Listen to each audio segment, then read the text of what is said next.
بسم اللہ الرحمن الرحیم۔ السلام علیکم ورحمۃ اللہ وبرکاتہ۔ کیا آپ پریشان ہیں؟ نا امیدی آپ کا مقدر کیوں؟ آپ کی خواہشات پوری کیوں نہیں ہوتی؟ عرصہ دراز ہوا بیماریاں آپ کا پیچھا کیوں نہیں چھوڑ رہی؟ آپ کا ہنستا مسکراتا گھر کیوں اجڑ رہا ہے؟ جنات آپ کے دشمن کیوں ہو گئے ہیں؟ آپ نے تو ان کا کچھ نہیں بگاڑا تھا۔ قارئین، ایسی ایک نہیں لاکھوں کہانیاں لوگوں کے گھروں میں پل رہی ہیں۔ جس کو دیکھو دل میں دکھوں اور غم کا سمندر لیے گھوم رہا ہے۔ ایسے مالدار لوگ جن کی جائیدادیں کروڑوں نہیں اربوں میں تھی، نہ جانے کس گردش ایام کی لپیٹ میں آ کر حوادثات زمانہ کا شکار ہوئے کہ ان کا سب کچھ لٹ گیا۔ گھر میں فاقہ، تنگ دستی، بیماری نے ڈیرے ڈال لیے۔ سورۃ المومنین کی آخری 4 آیات جن کی فضیلت کے بارے میں یہی کافی ہے کہ یہ اللہ پاک کا پاکیزہ کلام ہے جو نبی کریم صلی اللہ علیہ وآلہ وسلم کی زبان سے ادا ہوا۔ فرمایا، اگر کوئی شخص ان 4 آیتوں کو دل کے یقین کے ساتھ پہاڑ پر بھی پڑھ لے تو وہ اپنی جگہ سے ٹل جائے گا۔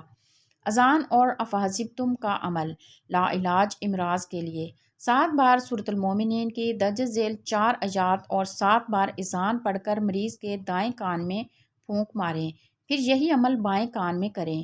اگر مریض کی حالت زیادہ خراب ہو تو ہر آدھے گھنٹے بعد یہ عمل کریں، ورنہ ہر نماز کے بعد۔ یہ عمل کینسر اور ایسے دیگر لا علاج امراض کے لیے انتہائی مفید عمل ہے۔ سفر میں جانے والا بخیر و عافیت گھر واپس لوٹے۔ ابو نعیم نے روایت نقل کی ہے کہ ہمیں رسول صلی اللہ علیہ وآلہ وسلم نے ایک لشکر میں بھیجا اور فرمایا کہ صبح و شام یہ آیات تلاوت فرماتے رہیں۔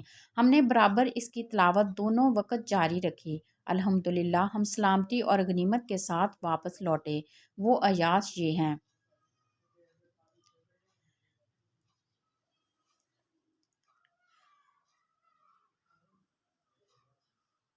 یہ 4 آیات پارہ 18 سورۃ المومنین کی آیت 115 تا 118 ہیں۔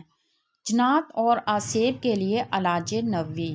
ابن ابی حاتم میں ہے کہ ایک بیمار شخص جسے کوئی جن ستا رہا تھا حضرت عبداللہ بن مسعود رضی اللہ تعالیٰ عنہ کے پاس آیا تو آپ نے یہ آیات قرآنی پڑھ کر اس کے کان میں دم کیا، وہ اچھا ہو گیا۔